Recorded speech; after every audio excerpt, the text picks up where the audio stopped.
কিরে বন্ধু তুই তিনটে টেক্কা পাসো শালা ধীরে কথা কও। ক্ষমা করে দাও এ বন্ধু ও বলে 3 টেক্কা পাইছে চা দর্শি আর টিয়া ধরা দেবো না খেলা ছাড়িয়া দে। কি বন্ধু মারতে আমার না বন্ধু আর ধরবো না খেলা ছাড়িয়ে দিলাম। হ্যাঁ ঠিক আছে বন্ধু হাইটি হারে বন্ধু আমি আর খেলবো না থাক আমি গেলাম।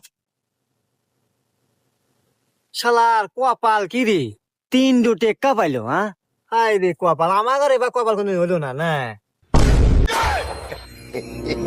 বাইগান যাই গে বাবা তাও অল্প টেয়ার মধ্যে গেছে। হ্যাঁ বন্ধু টেক্কা 2 নয় 3